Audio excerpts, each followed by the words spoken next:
Para los que no me conocen, me llamo Susana y al hablar de depresión, abrí la puerta para hablar de salud mental. Y hoy, con el apoyo de Archive Experts, una empresa líder en transformación empresarial, queremos transformar la idea que se tiene de la salud mental, para así transformar vidas, quizás la tuya o la de alguien que amas.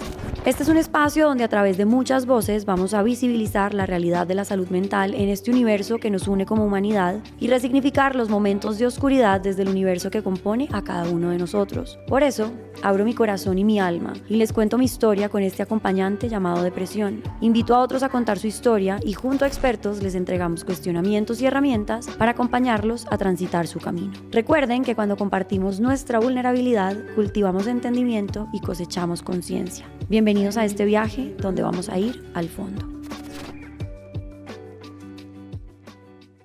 Importante, este podcast tiene fines informativos y de divulgación. La información aquí presentada no sustituye en ningún caso una consulta, evaluación o tratamiento psicológico o psiquiátrico profesional. Si experimentas síntomas o necesitas apoyo en salud mental, te recomendamos enfáticamente buscar la atención de un profesional cualificado. Bueno, y hoy con nosotros está una mujer de esas que uno se encuentra gracias al poder de las redes sociales, pero se queda con ella por el poder que tiene en sí misma. Ana María Cardona, más conocida por muchos como la rubia inmoral. Bienvenida y gracias por estar acá y por aceptar esta invitación. Yo creo que aunque hablas de salud mental y es un tema que has abordado a lo largo del tiempo en tu conversación, pues tampoco es fácil muchas veces sentarse a abrirse un poco desde la historia personal. Entonces, en ese sentido, gracias por aceptar esta invitación. Gracias por la invitación, Susi. ¿Por qué digamos que en tu camino o cómo llega para ti, digamos que esa intención de hablar de salud mental de puertas para afuera? O sea, ¿por qué poner, digamos que en el mundo algo que al final ha sido un reto enorme para ti desde muy chiquita, incluso desde obviamente todo lo que cuentas? Yo siento que jamás encajé en el mundo y creo que mi mayor problema mientras crecía fue entender que lo que era lógico para muchas personas no era lógico para mí. Entonces, después que pasa mi adolescencia, pasa una juventud temprana muy compleja de pensamientos. Yo era una persona muy deprimida desde chiquita, que suena chistoso, suena raro que digan como un niño deprimido, pero mi mamá se acuerda de episodios míos muy chiquita, que incluso tuvo que dejar de trabajar por eso.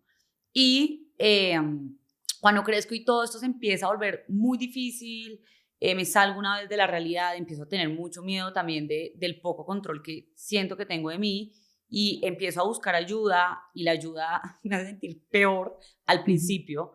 Digo, bueno, aquí hay algo. Cuando a mí me dieron mi primer diagnóstico hace muchos años, yo tenía que 22, 21 años más o menos, y de salud mental no se hablaba. O sea, mis papás todavía estaban en ese limbo de ¿qué le pasó? ¿Será porque es muy caprichosa? La gente un poco tratando de decía, explicarlo desde otro lugar. claro, porque para ellos tampoco la salud mental era muy importante, pero creo que en mi casa sobre todo pasó algo muy fuerte y fue que a mi papá se le suicidaron varios amigos. Fue como una ronda de un año que pasó eso y después empieza la hija. Y claro, el nervio y el desespero de mis papás pues fue muy grande. Y después de yo, digamos, abrazar un diagnóstico y de pasar muchas cosas y darme cuenta que estaba muy sola y que yo sentía que veía un montón de gente normal, que después la normalidad es una cosa que he aprendido a resignificarla bastante. Total. Pero que veía un montón de gente que actuaba por lo menos dentro de lo que el sistema y todo le pedía, y yo decía, yo no, o sea, sigo sin poder hacer esto, y me sentía muy sola, y me sentía con mucho miedo de decir, bueno, ¿será que esto va a ser determinante para mi vida y para las relaciones que yo puedo hacer y para los trabajos que puedo conseguir? Y las redes sociales empezaron a abrir, digamos, ese espacio en mí, pero fue hasta hace, no sé, por lo menos unos 5 o 6 años que yo me sentí un poco más tranquila para empezar a hablarlo, y hace 2, 3 años como que ya empecé a hablar un poco más de salud mental.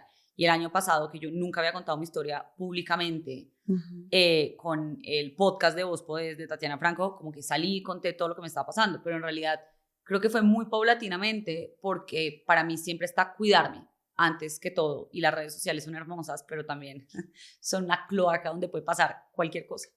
Total, o sea, puede tener un montón de consecuencias pues, y al final para uno, y uno es el único responsable de cuidarse a uno mismo. ¿Crees que tu libro fue como lo que te dio como ese impulso de comenzar a hablar de lo que tú has transitado en términos de salud mental? ¿Qué vino primero? ¿Querer hablar de esto y sentirte un poco más cómoda, o vino primero el libro? El libro fue un momento de mi vida muy complejo porque yo termino el libro sale... 2019, ¿verdad? Sí, iba a salir y yo me intento suicidar. Y cuando la editorial se da cuenta, cuando mi editora se da cuenta y yo salgo del hospital, me dicen, bueno, aplacemos el lanzamiento del libro, o sea, no podemos hacer esto. Y pasaron muchas cosas muy raras en ese momento, y fue que estábamos en paro además en ese momento, y el libro no llegaba a las librerías porque había un paro, o sea, no había forma de que lo pudieran distribuir. Y la gente hacía filas en la librería para sacar el libro, había una lista de la gente esperando, y el libro hace sold out en 15 días, la primera edición, la segunda edición. Wow. Y yo digo, bueno... ¿Te lo esperaste? No, en la vida. O sea, yo sabía que toda mi vida quería ser escritora, pero no sabía que alguien me iba a leer. Son dos cosas muy diferentes. Uh-huh. Y yo digo, no, sigamos para adelante con el lanzamiento. El lanzamiento era algo muy chiquito de gente que yo conocía, y yo me acuerdo que ahí todavía yo estaba muy medicada, entonces yo no entendía muy bien lo que estaba pasando, estaba un poco como dormida todavía. El libro trataba un montón de temas sensibles que yo escribo así también un poco, o sea, como que yo no escribo de una forma muy amorosa, aunque la gente me vea haciendo guiones muy diferentes en redes sociales. Mi escritura y como yo he hecho el ejercicio toda la vida es un poco desangrando y un poco caótico.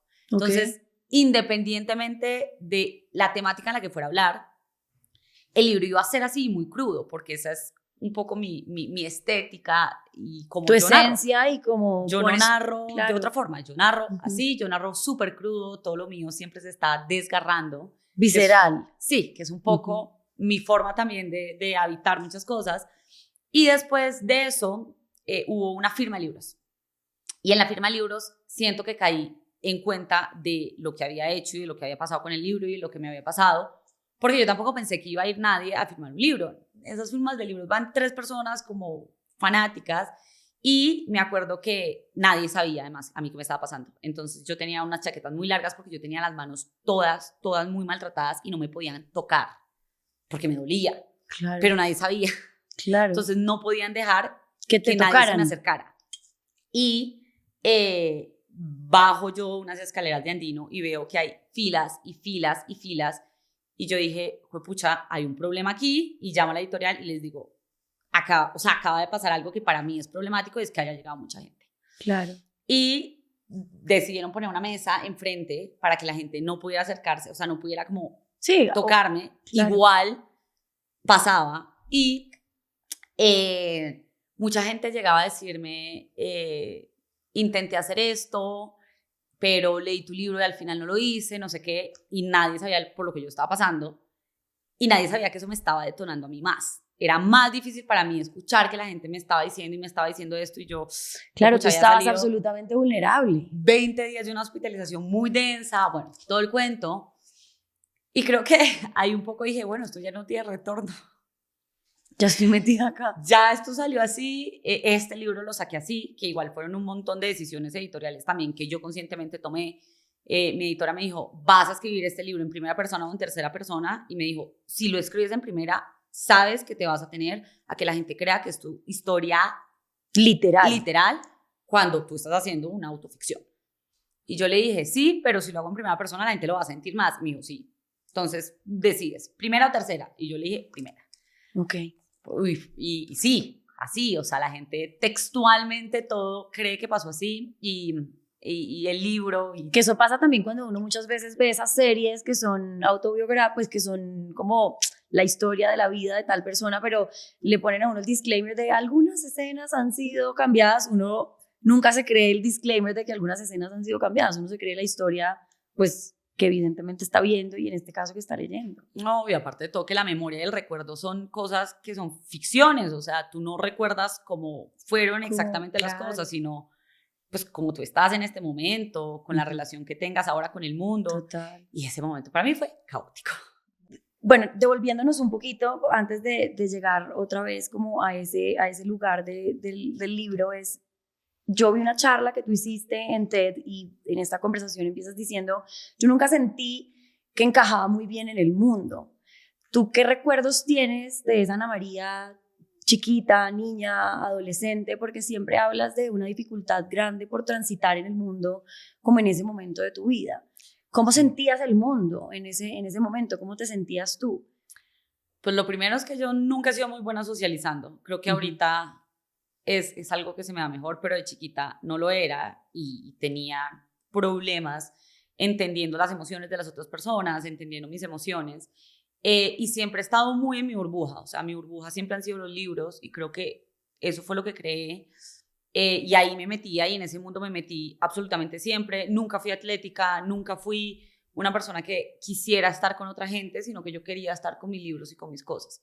Que me acuerdo que mi familia le decía a mi mamá, como ella es rara, o sea, como no tiene ningún tipo de destreza, le decían. Claro, porque el niño lo que hace es, no sé, trepar un árbol y hacer cosas, y mi mamá les decía, lo que se espera otras, normalmente. Ajá. Tendrá otras. O sea, sí, no es capaz de poner un balón en una cesta, pero tendrá otro tipo de destrezas.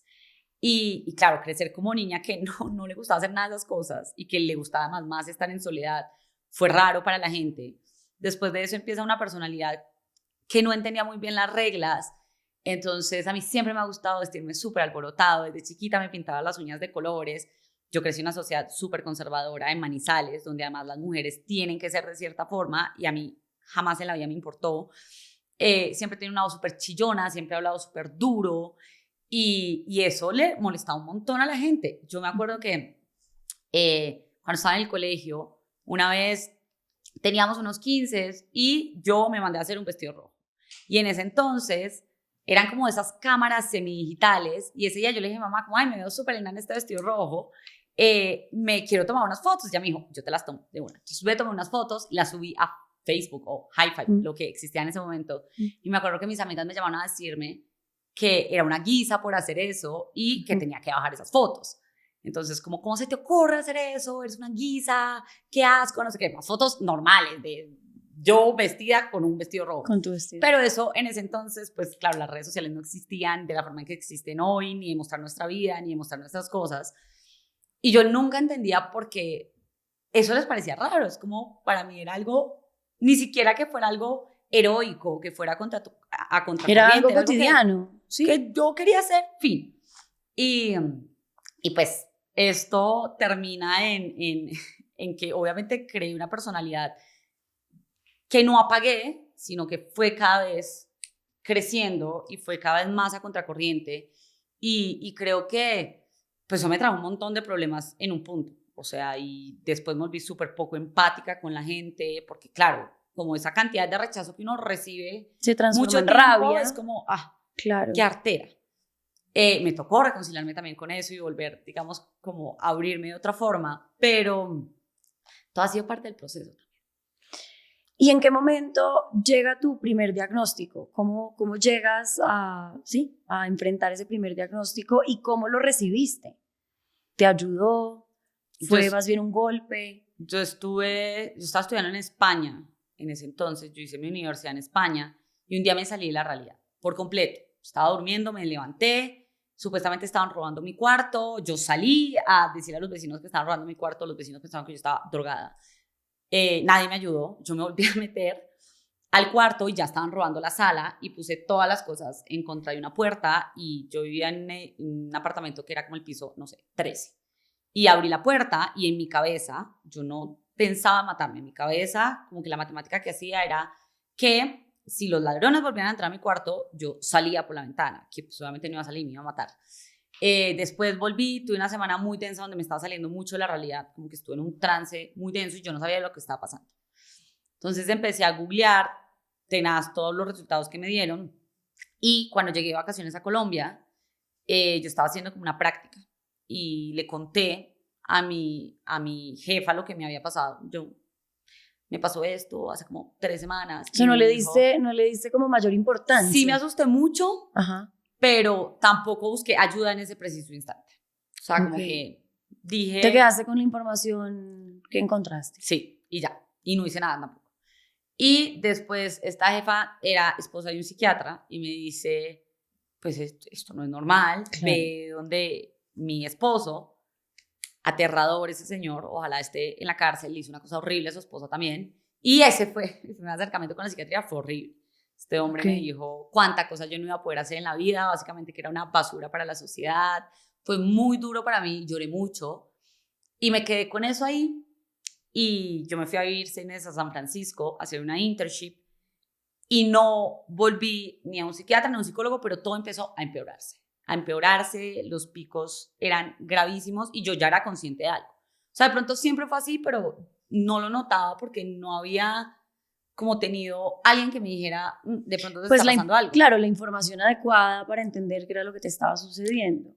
Y llegó muy mal, después de los primeros 6 meses, llegó en un peso muy por debajo, llegó sin la mitad de la movilidad de mi cuerpo, llegó tartamuda, o sea, llegó muy, muy, muy grave. Y me hacen, o sea, mis papás se asustan un montón, me hacen exámenes de todo, piensan que estoy teniendo como un retroceso del cerebro porque yo no hablo, o sea, dejo de hablar y eso es mismo raro. Y después de hacerme por lo menos 15, 20 días exámenes de todo, la médica les dice, Ana María necesita un psiquiatra. O sea, no tiene nada, necesita un psiquiatra, o sea, nada como... Sin nada que salgan estos exámenes. Ajá. Y les dice, como el único psiquiatra que yo recomiendo que hay acá, yo estaba de vacaciones de Manizales porque mis papás son de Manizales, es este man, no la lleven a ningún otro lado, va a ser tenaz y empiezo un proceso con una persona que me da un poco más de luces, me explica mejor lo que está pasando, es un proceso muy largo que empieza a estar acompañado de medicamentos, los diagnósticos toman un montón de tiempo, entonces lo primero que a uno le dicen, pues no, estás deprimido, es una depresión gravísima, y de ahí empiezas a escalar. Entonces después tienes como, bueno, tienes una depresión con un vaino postraumático. Después, ya hasta que los años te van dando. ¿Y cómo te explicaban los episodios en donde te salías de la realidad? Es que normalmente un psiquiatra, hasta que tú no le llegues muy salido de la realidad, no te puede diagnosticar en sí. Entonces y lo que la gente no entiende también es que normalmente en la vida de una persona y de un ser humano tiene episodios donde se va a salir de la realidad. A ti el estrés en unas dosis muy altas te hace salir de la realidad. Un momento de tu vida que genere demasiada crisis te puede hacer salir de la realidad. Consumo de cosas te puede hacer salir de la realidad. O sea, los seres humanos no estamos tampoco acostumbrados a eso y salir de la realidad en sí una vez o esporádicamente no es algo que te diga, ya, tienes un trastorno. Claro. Es más, casi todo el mundo en algún momento de su vida se va a salir de la realidad por algo. Entonces es más difícil de lo que parece.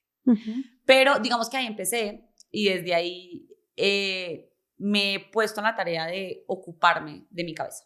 Ok. Y cuando empezaste a recibir esos diagnósticos, ¿en algún momento te dieron miedo o te dieron tranquilidad? Lo pregunto porque en mi caso, por ejemplo, el diagnóstico me quitó un peso de encima. Evidentemente no es fácil recibir un diagnóstico psiquiátrico, pero en mi caso era como, como que ya puedo entender algunas cosas y entender que exceden de mi voluntad y que ahora soy responsable de hacer algo con esta información. Pero también sé que hay muchas personas que no llegan a un psiquiatra o que no tienen la valentía de consultar precisamente porque les da mucho susto lo que les van a decir que tienen o que pueden tener. En tu caso, ¿cómo lo recibiste? Las dos cosas. O sea, siento que me dio muchas respuestas de muchas cosas que habían pasado en mi vida, de demasiadas. Yo tenía unos impulsos y unos picos altos muy densos que nunca llegaban a ser como realmente graves porque era una peladita privilegiada. Fin. Pero si no, en otra familia, en otro contexto, seguramente hubieran sido caóticos incluso para mi familia. Pero después, claro, llega con la cantidad de cosas que te dicen que van a ser muy difíciles, que nunca vas a poder hacer, que nunca vas a poder conseguir. Y Y creo que ahí uno se desmotiva un montón. Y a mí todavía en redes sociales me preguntan mucho, pero ¿cómo así? Si tú tienes un trastorno afectivo bipolar, ¿cómo tienes amigos o por qué tienes amigos? Y yo los entiendo, porque cuando yo leí la cantidad de características y las cosas difíciles que le dicen a uno, sobre todo en estos trastornos que son mayores, o sea, una ansiedad, no, una depresión gravísima, pero bueno, pero claro, bipolaridad, TLP, esquizofrenia, o sea, todo lo que sea para ahí ya es una vaina mucho más complicada de manejar. Pesado. Y creo que ya cuando pasó a ese lado me dio mucha rabia, me pareció como muy injusto que me tocara vivir como una existencia así. Creo que esa fue la mayor lucha que yo tuve mucho tiempo. Me dio mucho cansancio porque como que mi cabeza, yo estoy segura que no funciona como pues yo no me puedo meter en la cabeza de ustedes, pero pues no creo que esa sea la forma normal en la que funciona una cabeza normal. Y ahí empecé un poco a decir, bueno, que todo esto es cierto. No creo que en realidad yo no pueda tener amigos. O no creo que en realidad, un psiquiatra que una vez me dijo que no, lo leí en un libro, que decía que las personas que teníamos un trastorno afectivo bipolar, en realidad no sentíamos empatía o compasión por nada ni por nadie. Por ende no sentíamos apego, por ende no podíamos amar a nada ni a nadie. Entonces, lo que pasaba era que vivíamos con un sentimiento de culpa porque nunca sentíamos amor. Okay. Y como ese sentimiento de culpa era tan grande, entonces tendíamos mucho a la caridad o a adoptar al perrito o a no sé qué. Y es rarísimo que a ti te digan como una cosa de esas. Me acuerdo que una de las conversaciones como más fuertes que yo tuve con mi psiquiatra fue después de ese libro y me dijo como la información necesitamos pararla en algún punto. Me dijo, ¿tú en realidad crees que tú no quieres a tu perro? O sea, y me dijo como, independientemente de lo que te haya dicho el libro. O sea, como que, ¿de verdad tú no sientes amor? O sea, ¿es culpa lo que tú sientes? Yo le dije, no, yo en realidad lo amo. Y me dijo, bueno, listo. O sea, no toda la información que está ahí es abrazable ni para ti ni para mucha gente. Y el mayor problema es que hay que meter a todo el mundo en una bolsa como si no fuéramos individuos con un montón de matices, además. Sí, y formas de ver la vida diferentes. Claro, puede ser el mismo diagnóstico que desde el libro tenga un montón pues, de características, pero no quiere decir que en cada persona, pues, sí, que en cada individuo sea igual. En ese sentido, yo creo que yo siempre he pensado que los diagnósticos también, al final, generan un montón de etiquetas. Creo que los seres humanos generamos un montón de etiquetas y las permitimos en nuestra vida. ¿Tú crees que una persona, o sea, un paciente psiquiátrico debería ponerse en la tarea de cuestionar el diagnóstico?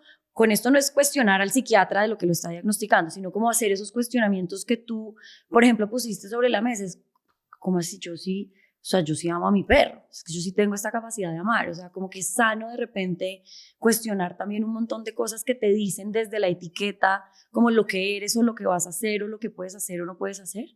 Pues pucha, creo que el privilegio más grande del mundo es poder cuestionarse eso, porque se necesitan demasiados recursos y demasiado paz y estructura para uno poder pensar en, bueno, ahora con esto, ¿qué voy a hacer? O sea, siento que no es tan fácil, pero siento que sería lo ideal si pudiéramos hablar de una salud mental que en realidad todos los seres humanos entraran en esa bolsa, pero de nuevo, si no hablamos de derechos humanos no podemos hablar de salud mental y hay un montón de gente que está en unas condiciones de sobrevivir como sea, que es lo mismo, seguramente mucha gente puede vivir sin medicamentos, muchísima, pero pucha, pues si tú tienes que cumplir con un jefe abusador, un trabajo que no te permite ver a tus hijos, que llegas mamado, en tu casa tu esposo es tenaz contigo, no sabes qué vas a comer mañana, pues no, claro, no puedes, no vas a poder buscar otros recursos, no vas a poder buscar otra forma de renegociar lo que te está pasando.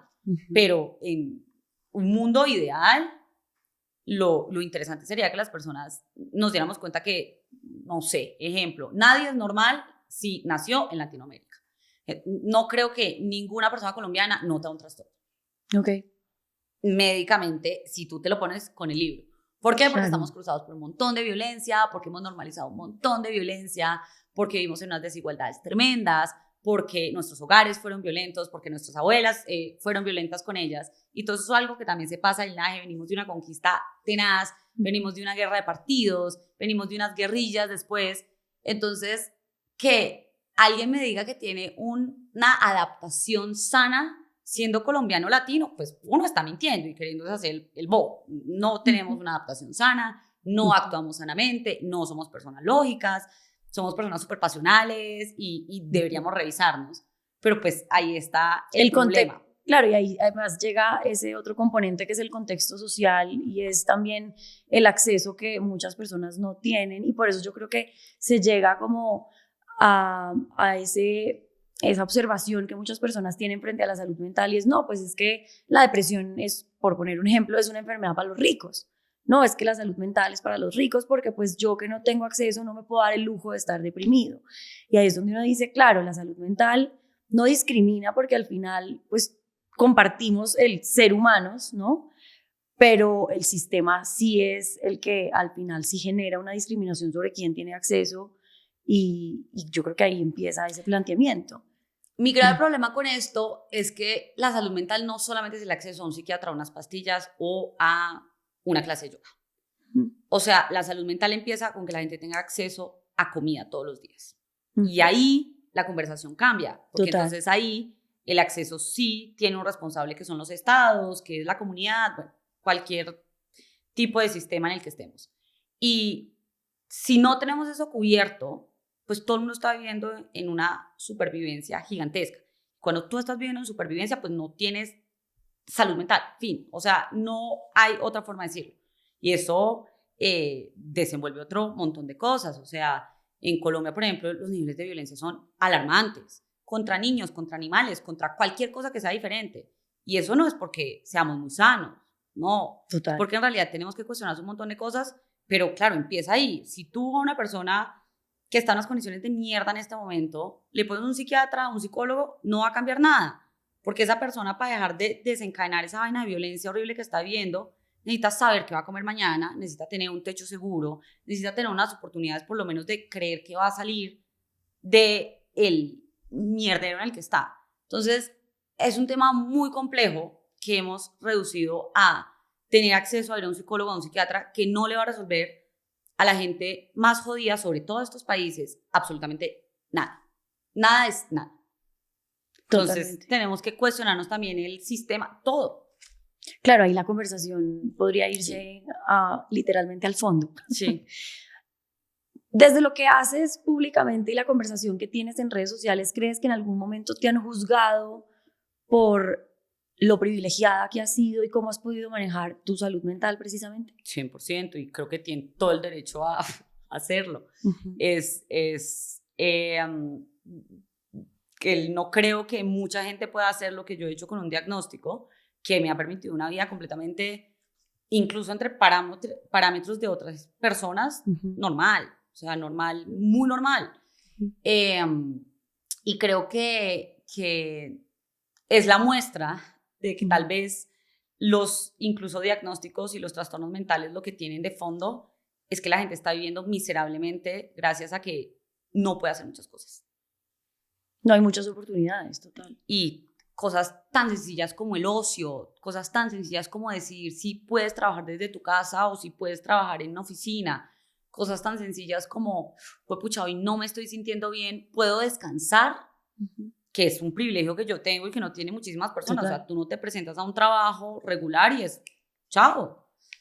Y creo que todo eso envuelve otro tipo de conversación y creo que es evidente. O sea, cada cosa que yo digo, cada cosa que hablo está completamente sesgada por las posibilidades que tuve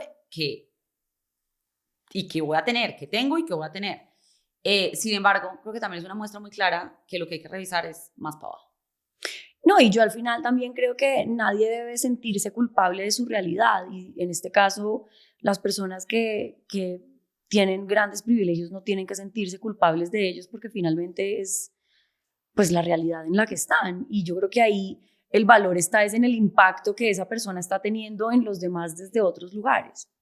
Creo yo, siempre lo he dicho así, como nadie tiene que sentirse culpable de su privilegio si lo tiene, ¿no? No, es una responsabilidad. Exacto. Que todo. Y es entender que, pues uno, que tu realidad no es la realidad de todo el mundo. De todo el mundo. Creo que eso intento cada vez más abrirlo. No soy perfecta, pueden tirar todo lo que quieran. Cero, lejos estoy de la perfección o de ser coherente, pero también de creo que sí, de entender que hay otras realidades y ver cómo se puede aportar, apoyar y buscar que esas otras realidades pues también tengan muchísima más voz.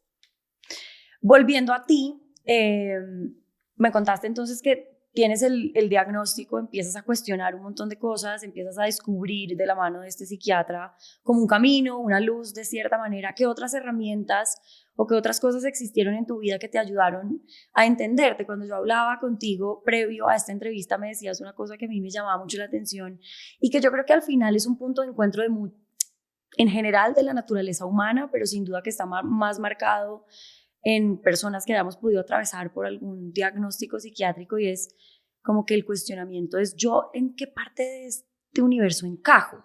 ¿Cómo encajo? ¿Cómo el universo está bien conmigo? O sea, ¿será que sí está mejor conmigo acá o está mejor sin mí?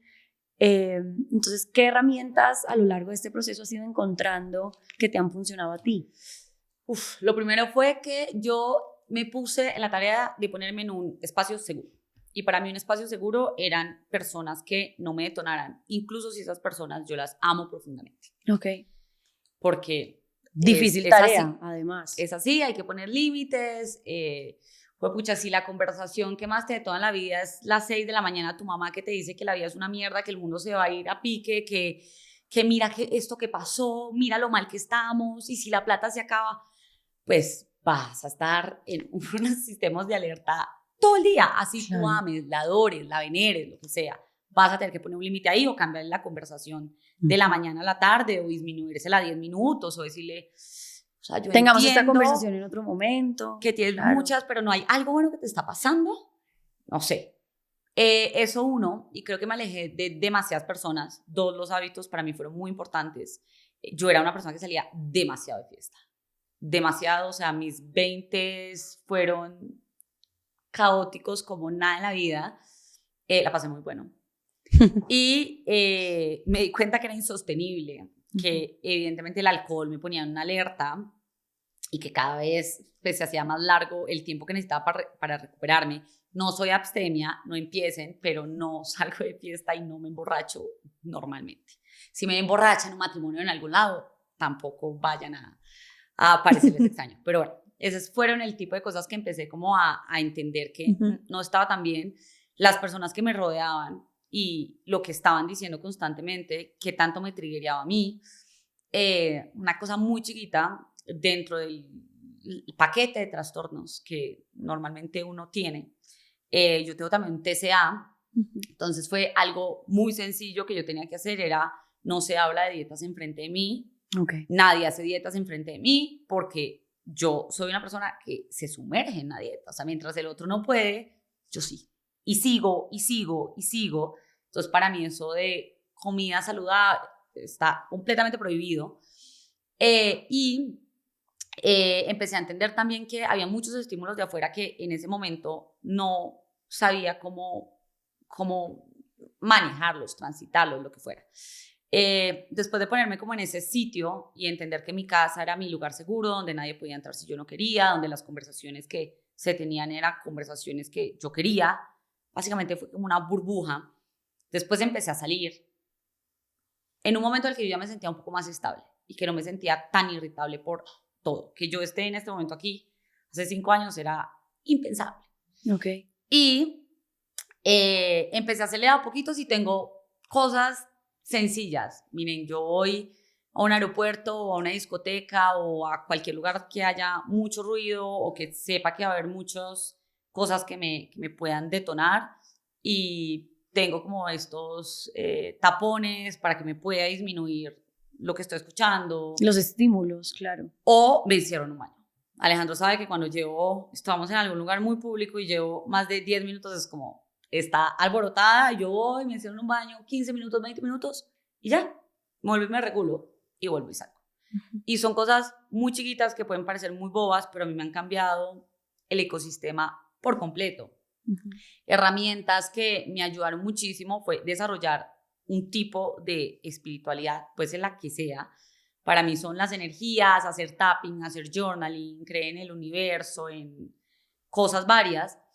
Y cuando es chistoso, porque el psiquiatra que tengo ahorita, que lo tengo hace 4 años, cada vez que yo empiezo a estar como desordenada de algo, me dice: Ana María, tus pastillas. Y me acuerdo que una vez le dije: ¿cuáles pastillas? Y yo no tomo pastillas hace un montón de años. Me dice: tus pastillas son las cosas que ya sabes que te sirven.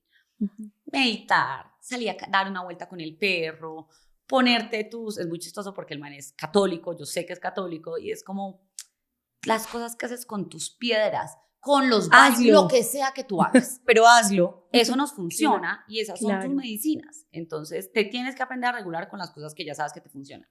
Y Tú normalmente hoy no estás medicada. llevo casi 5 años sin medicación. ¿Cómo fue tu proceso? Diagnóstico, medicación, el No, intento de pasó mucho suicidio que tiempo. mencionaste previo al libro, ahí estabas evidentemente medicada, Sí. o sea, ¿cómo ha sido ese proceso psiquiátrico? Al principio estuve sobremedicada, además, que nos dimos cuenta, yo creo que yo vine a caer en cuenta de eso hace muy poquito tiempo, que me mandaban demasiadas pastillas y que yo mantenía un poco como dopada. Luego, Que además ese es el miedo más común de las personas frente a una medicación, es como yo no quiero que me ausenten de la vida, o como que no quiero que me duerman, no quiero que me dopen, ese es como el miedo más común. pues normalmente eso es exactamente lo que tiene que hacer una medicación. Lo que pasa es que no la puede hacer prolongadamente. O sea, tú no puedes vivir con ese nivel de dopaje, pero pues el servicio de la medicación es que una persona no puede vivir como por sus propios medios y necesita como o sea, necesitamos neutralizar a esta persona hasta que miremos a ver qué opciones y herramientas encontramos para que esta persona pueda seguir con su vida. O sea, exactamente. Punto de la medicación es ese. La medicación no te va a hacer más feliz, no te va a hacer nada. Por eso los seres humanos, aparte de si deciden tomar medicación o no, que eso será algo personal de cada quien, también de las herramientas que tenga, pues necesitan tener procesos para enfrentar la vida, porque la medicación por sí sola pues tampoco hace nada. De acuerdo. Y el trabajo lo hace uno. Sí, total. Después de estar sobremedicada, tuve este intento de suicidio, tuve varios intentos de suicidio, y este último pues me trajo una medicación aún más fuerte. Yo nunca había tomado litio, había tomado Alcote, nunca había tomado litio, tenaz. Fue de las cosas más duras que ha sentido mi cuerpo en la vida. Y después de estar una semana en la casa de mis papás de vuelta pensando que quién sabe qué iba a pasar con mi vida, escucho a mi mamá entrar a mi cuarto llorando y gritando. Como esta no es mi hija, necesito que te pares, necesito que tengas 1000 ideas por minuto. No te puedo ver un día más como sentada en esa cama, no puedo más. Y ya mi papá sale de algún lado gritando también como si mi hija se quiere quedar durmiendo el tiempo que necesite quedarse durmiendo para estar bien, va a quedarse todo el tiempo que necesite para que ella se recupere. Entonces tenía los dos lados, los dos polos, haciendo lo que podían pues asumo que también lo que la gente les estaba diciendo, o sea, las herramientas que tenían. Y me voy para una librería Manizales que yo quiero mucho, que se llama Libélula Libros, y le digo a Tomás que me baje todos los libros que pueda de cosas del cerebro y de, bueno, trastornos y de lo que sea. Fui y me leí un montón de libros en esa semana. No estaba haciendo nada. ¿Esto es antes del libro? No, ya había pasado todo. Okay. Ya el libro ya había lanzado, ya había pasado todo. Okay. Y me leo todos estos libros y le digo a mi psiquiatra como, yo sé que esto no es como legal, tú puedes decidir no seguir en tratamiento conmigo, pero yo no vuelvo a tomar medicamentos. Y leí esto, creo que no son para mí, creo que yo puedo tener otras opciones, creo que no va a ser más fácil porque la gente cree que no tomar medicamentos es más fácil, no lo es. Y él me dice, como no, yo creo que tú vas a ser capaz. Y de ahí empieza una montaña rusa muy chistosa además. O sea, yo le digo muy chistosa porque cuando yo estoy en alto soy muy chistosa. Me además que con eso un es la man que había conocido de un día para otro. Sí. Y esa es la bipolaridad, una montaña rusa, ¿no? Sí, pero no está todo el tiempo en pico. Claro, no estás todo el tiempo, puedes estar estable, claro. Entonces te bajan los libros, lees, dices no voy a seguir la medicación. Y empiezo a mirar qué hacer y cómo regularme. Yo soy muy bendecida con los amigos que tengo y que he tenido toda la vida. O sea, antes de tener a mi esposo, mis amigos han sido, y ellos saben y ya saben cómo regularme, entonces todo el mundo está así todo el tiempo. Que además eso es algo también yo creo que cuando uno habla de salud mental, tiene que hablar del entorno también, porque vas a ayudar a alguien, por ejemplo, tu papá y tu mamá, es decir, no tenían ni idea cómo ayudarte en ese momento. De pronto esa discusión, que uno estuviera diciendo esto, el otro diciendo lo otro, al final no te estaban ayudando seguramente en ese instante, pero ayudar a alguien que está en un lugar difícil en términos de salud mental es igual de difícil. Es muy complejo y la gente tampoco tiene la responsabilidad de hacerlo, sobre todo si uno no se está ayudando. Claro. Que eso es, yo creo que eso lo entendí muchísimo después. Yo creo que yo fui una horrorosa amiga mucho tiempo, porque no la estaba pasando bien y al no estarla pasando bien, pues eso era un poco lo que le entregaba a la otra gente, pues tampoco la estaban pasando bien conmigo. Después me hice cargo. Después me tocó hacerme cargo. Y nada, después llegó pandemia. En la pandemia me quedé encerrada en un apartamento sola. Me tocó aprender a regularme ahí y me dejé de tener miedo. O sea, creo que ese fue el momento de ruptura de mi vida donde dije, esto es grave, pero no es tan grave. O sea, uno cuando está subiendo, uno sabe que está subiendo. Entonces tiene como una escalita. ¿Te tenías miedo antes? Sí, o sea, 100%. Yo dije, oh, pucha, esta loquera en la que a veces uno ¿Qué te daba miedo de ti? Como terminar tomando decisiones que terminan afectando más mi vida y el cansancio. O sea, yo en realidad era una persona muy poco funcional, muy poquito funcional. Yo no me despertaba mucho tiempo tampoco y físicamente sentía que no era capaz. Y eso también es una decisión, o sea, no poder cumplir con el trabajo porque físicamente no te da la cabeza, pues a la gente no le importa. Es como, jódete. Sí, hay que trabajar, básicamente. Y fue un proceso. Y en la pandemia, entonces estuviste sola, gran reto además, porque la pandemia no fue, todos creíamos que iba a ser 15 días. Pues yo sabía que no iban a ser 15 días. Y entonces la pandemia para ti fue de cierta forma un regalo, o sea, como que lo viste como, bueno, decir un regalo puede ser romantizarlo más de la cuenta, pero fue un espacio positivo para ti. Totalmente, o sea, aprendí, me conocí, me di cuenta que sí subía y bajaba, pero estaba en un entorno estable, no pasaba nada, mi cabeza volvía a estabilizarse sola, sin muchas cosas, y saqué como mi primer emprendimiento y le fue súper bien. Entonces como que me dio la posibilidad de centrar todos mis recursos y entender que todos mis recursos los podía centrar en producir cosas. Más allá de buscar estímulos externos constantes, en hacer cosas. Y me ha funcionado. Entonces, buenísimo. Para quienes no conocemos la bipolaridad, porque creo que si uno no la vive, no va a poder conocerla. Cuando dices, yo ya sé que estoy yéndome como a un pico alto o estoy, digamos que en otro lugar, finalmente, o sea, Kiana María está presente ahí. ¿Cómo se siente? ¿Cómo transitas esos picos? Pues es que hay picos arriba y picos abajo, pero todo normalmente, el de arriba es más complejo, pero lo desencadena algo. Y mira que desde la ignorancia y desde el desconocimiento, yo diría más teso el pico de abajo. No porque sea normal, o en mi caso, no puedo decir que todo el mundo es igual, tiene algo que lo desencadena. Siempre el de abajo empieza a desencadenarse por algo, entonces uno lo logra controlar más. Y pues la finalidad de una persona tirada en una cama es horrible, pero es mucho más controlable que una persona subida y haciendo cualquier tipo de loquera y con su cabeza a mil y sin control de nada y buscando más estímulos y más estímulos. Pero a mí me parece más controlable el de arriba porque mientras tú al de arriba no le des más estímulos, se baja. O sea, mientras...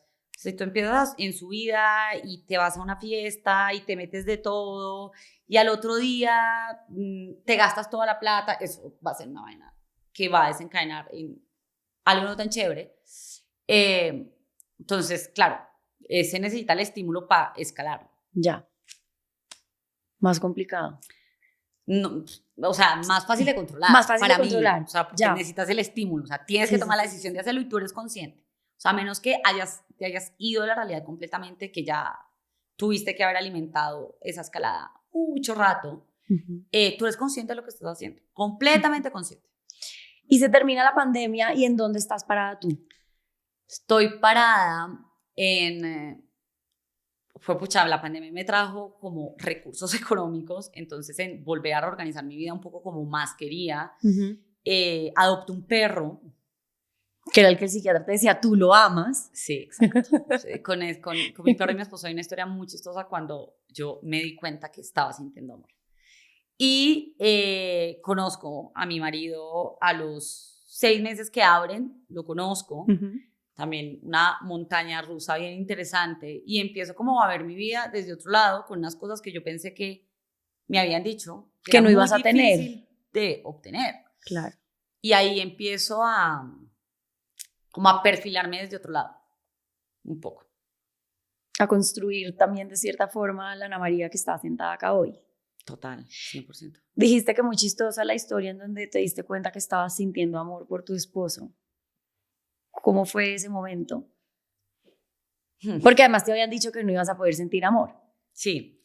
La realidad es que nosotros a veces sí somos muy poquito empáticos. Como que, sí. Todo en parte sí hay un poquito de verdad. ¿Qué tú dices? Ay, no. A veces la empatía es como... Ok. Y el apego para mí era algo que era muy raro y que yo no conseguía. O sea, el apego en su cierta medida y su cierta función es fundamental para que tú hagas relaciones. Claro. Lo que quiere decir que no quieres perder a las personas que tienes al lado. Entonces, te portas bien, entonces los cuidas, entonces, pues, haces cosas para que esta persona esté ahí, cambia, bueno, cualquier cosa que sea. Y yo conozco a mi esposo y a los 3, 4 meses llega este perro, yo estaba 100% empezando a escalar en una subida, me sale este perrito en una fundación a la que yo normalmente dono, en Palomino, y digo, me voy a traer el perro. Obviamente una decisión súper impulsiva, ya era la decisión de alimentar el estímulo, alimentado, bueno, pero llega este perro y obvio me cambia la vida en todas las formas posibles, porque claro, el miedo de todo el mundo era, bueno, pero va a necesitar empezar a tener unas rutinas, el perro necesita que ya no salga tanto, bueno, como que hay un cambio y precisamente eso es lo que yo necesitaba en mi vida, rutinas, llegar a la casa a cierta hora, preocuparme por otro ser vivo, o sea, eso era lo que yo necesitaba. Súper recomendado, sí. Es un ancla de cierta manera. Obvio, todos los seres humanos necesitamos anclas. Entonces llega... ¿Cómo se llama? Paleta, mi primer perro. Entonces llega Paleta y llega mi esposo y yo empiezo a tener lo que era para mí y para mis amigas un periodo de obsesión. Yo solamente hablaba de mi perro y de mi esposo, únicamente. No hablaba de nada más, no había otro tipo de conversación, mi vida giraba alrededor de esas dos cosas, yo todo el día estaba haciendo algo en función de esos dos seres. Entonces mis amigas me acuerdo que me sientan un día y me dicen, nosotros creemos que estás obsesionada y que necesitas decirle a tu psiquiatra que estás obsesionada, no porque nos molestes que lleves hablando unos 2 meses de lo mismo, sino porque párale bolas. Sí, como que raro. Entonces yo llego donde mi psiquiatra y le digo, estoy obsesionada y necesito herramientas para dejar de obsesionarme con estos dos seres. Este hombre, yo le doy grandes risas a mi psiquiatra y en ese momento se rió mucho y me dijo como, tú nunca habías sentido ni apego ni amor. Este es el apego y este es el amor. Y claro, como nunca lo había sentido, era nuevo para ti. Te regulaste completamente y me dijo, pero cualquier otra persona que estuviera atravesando por esto, yo le diría, hey, sí, tenemos que prender como banderas, todo. Y me dijo, yo llevo 2 años contigo esperando a que tienes apego por algo o por alguien. Por cualquier cosa, me da igual si era el apartamento, si era el perro, si era un novio, si era lo que fuera. O sea, tú venías en una vaina sistémica de yo duraba 2 meses con alguien, pasaba algo, adiós. 2 meses con alguien, pasaba algo y adiós. Y todos eran como el amor de la vida, no, ya terminamos, adiós. Pero yo no, pues si se iban, como, bueno, chao, vete. Como que no me daba realmente nada duro, o sea, yo no sentía mucho. Entonces me dijo, esta es la primera vez que tú quieres cuidar y quedarte con alguien. Felicitaciones, una tarea ganada. Y yo, wow, la gente siente esto. Es muy raro porque yo siento que Pero mira qué lindo, porque es como si fuera una niña descubriendo emociones otra vez. Lo que puede ser un sentimiento probablemente desde el recuerdo muy normal para alguien más, ¿no? Es como... Yo siento que yo volví a aprender todas las emociones y volví a entender que eran todas las emociones después de grande. Y volví a... Sí, eso es raro, pero 100%, sí. Pero muy linda esa historia. Porque creo que, yo creo que no, a mí muchas veces me da miedo romantizar la enfermedad y a veces prefiero romantizar las lecciones y lo que la enfermedad muchas veces en términos de aprendizaje como que me trae, pero lo conecto con una historia y es cuando yo me empecé a sentir bien después de muchos años de estar deprimida y ni siquiera saberlo. Y me conecto con la sensación de sentir algo nuevo porque algún día, cuando ya la medicación empezó a ayudarme como a estabilizarme, la psiquiatra me pregunta ¿cómo te sientes? Yo le digo como, pucha, ¿sabes qué? Siento que estoy recordando otra vez que se siente sentir bien. O sea, para mí era nuevo sentirme bien y creo que sí empieza a ser un proceso pues muy bonito dentro de un universo como muy oscuro también que uno transita. Aprendes otra vez todas las emociones. Y ese psiquiatra sigue siendo tu psiquiatra. Sí. Y te ha acompañado en todo. Mi matrimonio, mi ida a París, o sea, cualquier cosa que a mí se me cruza por la cabeza, estoy donde el psiquiatra como, hola. Ana, ¿para ti es más terapéutico leer o escribir? Las dos, pero yo utilizo la lectura como un lugar de salida. O sea, yo no, sí leo superación a ratos, pero yo leo más literatura, ficción, o sea, para mí es como meterme en un mundo. Algo chistoso de mí es que a mí no me gusta tanto viajar. Es como yo sé, no vamos a viajar y que están montados. Yo no. No, déjeme en mi casa. Con paletas, con mis perros. Sí. Como ahorita estuvimos en un viaje en un mes y yo le decía a Alejandro, necesito llegar a mi casa. ¿Por qué se me ocurrió a mí venirte un mes? Y él me recordaba, fuiste tú. Yo te dije que eso iba a ser mucho tiempo, que no ibas a aguantar. Y tú dijiste, no, vámonos un mes de vacaciones. Yo a los 15 días estaba, puta, que me devuelvan ya. Y la lectura para mí es eso. Es como yo siento que lo que siente la gente que le gusta viajar, viajando, es lo que yo siento leyendo. Y la escritura sí es más algo que está conectado con mis sentimientos y mis emociones. Una manera de expresarte. Total. De expresar tu mundo. Sí. ¿Y crees que venga otro libro? Sí, ya lo estoy escribiendo. Tenía que salir ahorita para la Feria del Libro, no salió. Pero saldrá. No lo terminé. Pero sí, yo creo que debe estar listo por lo menos unos 2 meses. Bueno, ya, estás en la recta final.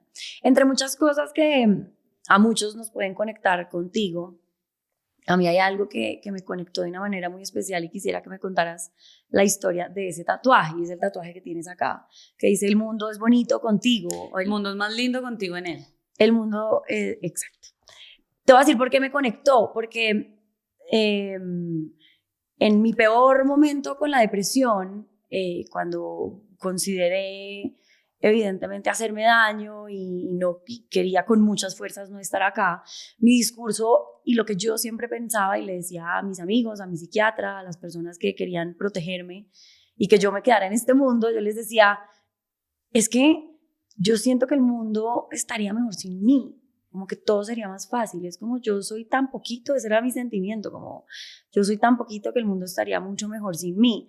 Y luego veo ese tatuaje y digo, mira, yo hoy también creo eso, digo, yo creo que yo hoy también hago del mundo un lugar más chévere desde lo que puedo aportarle al mundo, poco o mucho. Entonces eso me conectó mucho contigo y quiero saber ese tatuaje en qué momento llegó a tu vida. Yo tuve como un año y medio de muchas recaídas y también de hacerme daño muchas veces. Y fueron unas flores que me mandó una amiga. Y la tarjeta decía eso, después de una de las recaídas que había tenido. Y después, y eso fue mucho tiempo después, o sea, Ajá. como un año a mí se me quedó esa frase muy ahí y un año después me la tatué. Muy chistoso porque me la tatué en el estómago. No me arrepiento de los tatuajes, yo amo mis tatuajes, no me importa que me vea ordinaria con ellos. No, son divinos, me encantan. Y es chistoso porque ahorita que estoy con el punto de si ser mamá o qué, pues va a tener aún más sentido, porque va a ser una barriga inflada con ese tatuaje todo seguramente ancho, enorme. Pero sí, eso me ha recordado, y hacerlo tan invasivo, creo que me lo recuerda más constantemente. Todos los días. Sí.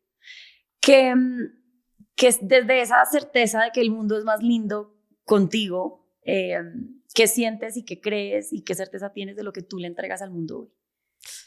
Todo. O sea, yo creo que pude llegar a entender que a mucha gente le hacía falta que existieran personas que nos quedáramos a pesar que tuviéramos retos en la vida y que pudiéramos renegociar las cosas para hacer cosas grandes. Y creo que muchas de las respuestas que normalmente recibo en redes es: yo no sabía que podía vivir con esto, o yo no sabía que podía hacer cosas con esto, yo no sabía que alguien me iba a poder querer si tenía esto. Y creo que tener gente que habla abiertamente de estas cosas y dice, pues bueno, fácil no es nada, pero fácil no es la vida de absolutamente nadie,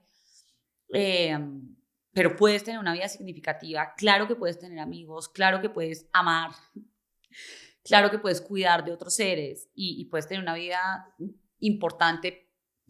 Cada quien definirá lo que es importante, lo que es exitosa, lo que es esto. Creo que es de las cosas más grandes. Y crear, yo creo que cualquier cosa que yo creo, igual es la muestra para todas las chicas que ahí también se puede canalizar y entregar un montón la energía que a veces creemos que es tan caótica y que nos va a terminar destruyendo, por así decirlo. ¿Crees que en la vida es necesario como ir al fondo para poder entenderla, para poder conocerse, para poder salir? Ojalá no, pero yo sí creo que las crisis son puertas y creo que las crisis son como quitarnos ese pretender ante la sociedad y ante el mundo y decir, bueno, ya quedé aquí desnuda con lo que soy auténticamente, ¿qué hago con esto? Cuando yo estuve hospitalizada la última vez, una amiga mía me recordaba algo muy lindo que era el concepto del vacío fértil. Y decías que cuando ya no te queda nada, o sea, cuando ya no tienes nada, cuando ya acabaste con todo, cuando ya te sientes en el piso, ahí es donde empieza a florecer todo, porque es que no tienes otra opción. ¿Qué más fondo vas a tocar? Ninguno. ¿Para dónde más vas a coger? No puedes tocar más fondo. Gracias por estar acá y yo creo que en nombre de muchas personas, gracias por tener la valentía de quedarte en este mundo. Ay, gracias por la invitación y gracias tú también por quedarte. Gracias a todas las personas que están escuchando por quedarse.